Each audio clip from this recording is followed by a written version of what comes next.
अस्सलाम वालेकुम dear students. आज का टॉपिक है हमारा गेस लॉज में बॉयल्स लॉ, चार्ल्स लॉ के बाद जो थर्ड लॉ है दैट इज़ एवोगैड्रो लॉ। तो स्टार्ट करते हैं आज का topic. What is Avogadro law और एवोगैड्रो लॉ हमें किसके बारे में बता रहा है। इससे पहले जब हमने पढ़ा मेरे बच्चों तो वो था अपना बॉयल्स लॉ और चार्ल्स लॉ।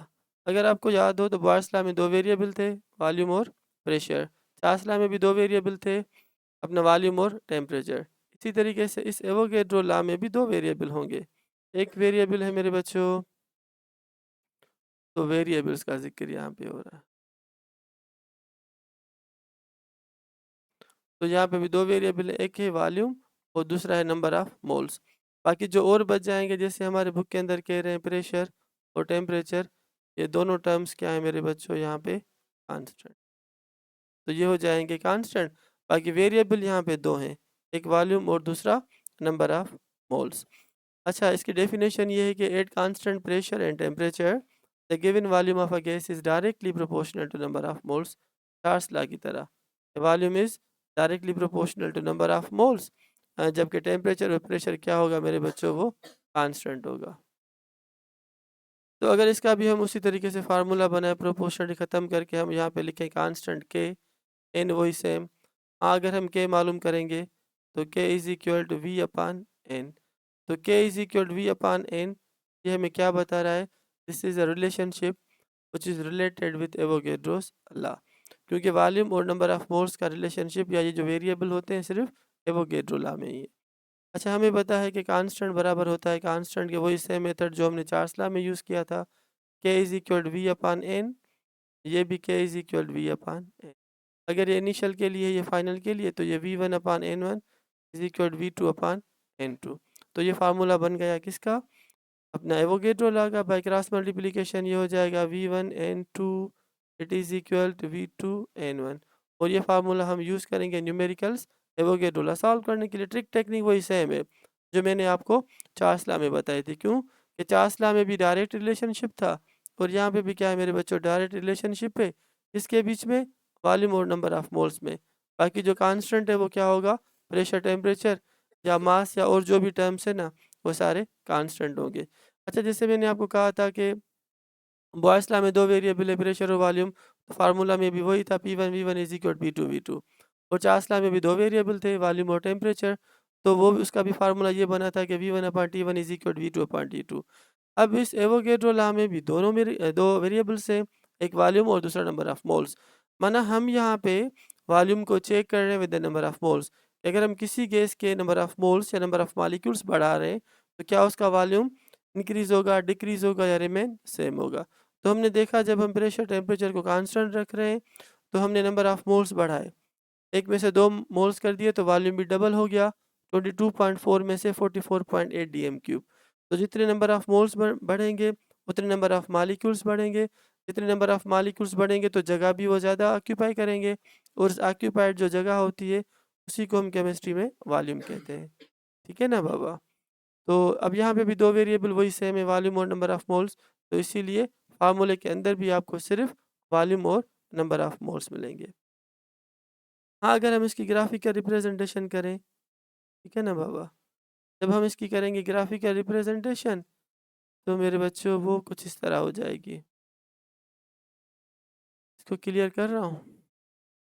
तो ग्राफिकल रिप्रेजेंटेशन होगी अपने एवोगैड्रो लॉ की ये, कि देखो वॉल्यूम और नंबर ऑफ मोल्स में रिलेशनशिप है डायरेक्ट स्ट्रेट। तो वॉल्यूम और नंबर ऑफ मोल्स के बीच में shape of graph will be straight line. और अगर हम दूसरा केस रखें वॉल्यूम और 1/n में, तो shape of graph will be curved parabolic या हाइपरबोलिक होगा, जैसे चार्ल्स लॉ में था। तो वॉल्यूम और टेम्परेचर स्ट्रेट लाइन, वॉल्यूम और 1/t में वो भी पैराबोलिक था। ठीक है ना बाबा। तो ये क्या था, एवोगैड्रो लॉ। अच्छा, थोड़ी वजाहत अगर मैं आपको दे दूं तो 1 मोल अगर हम हाइड्रोजन का ले लें तो उसका मास कितना होता है मेरे बच्चों, 2 ग्राम। ठीक है। तो इसका वॉल्यूम कितना होता है, 22.4 DM³। और इसमें नंबर ऑफ पार्टिकल्स कितने होंगे, एवोगैड्रो जितने होंगे, मीन्स 6.02 इंटू 10⁻23 मॉलिक्यूल्स। हाँ, अगर हम मोल्स को बढ़ा दें, क्योंकि ये यहाँ पे ना रिलेशनशिप, अगर नंबर ऑफ मोल्स बढ़ा देंगे तो वॉल्यूम भी क्या हो जाएगा, इंक्रीज़। अगर हम मोल्स 2 कर दें हाइड्रोजन के, तो मोल्स बढ़ाने से इसका मास भी डबल हो जाता है, ठीक है बाबा?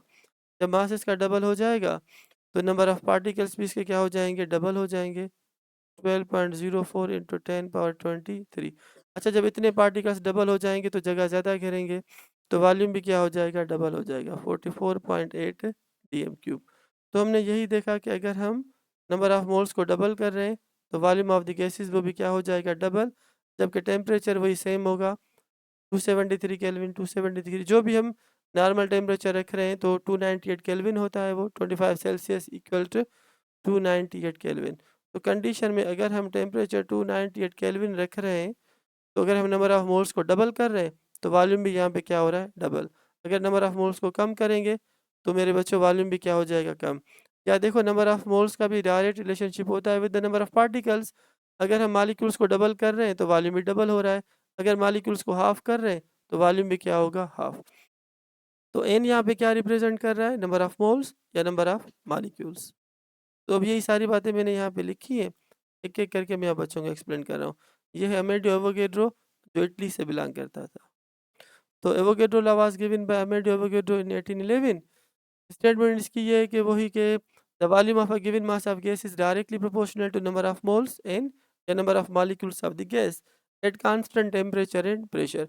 अब यहाँ पे दोनों टर्म्स कांस्टेंट है, जैसे चार्ल्स लॉ में था प्रेशर कांस्टेंट और बॉयस लॉ में था अपना टेम्परेचर कांस्टेंट। तो equal volume of all gases, आप कोई भी गैस उठाओ, ठीक है ना, उसके अगर मोल्स सेम है तो वॉल्यूम भी सेम होगा। तो equal volume of all gases at same temperature and pressure contain same number of the molecules या same number of the particles, जिसे हम एवोगैड्रो नंबर भी कहते हैं। तो volume is directly proportional to number of moles. Pressure और temperature दोनों क्या है मेरे बच्चों, constant. When a gas is at a constant temperature pressure, then volume is directly proportional to n number of moles। वही सेम बात repeat हो रही है।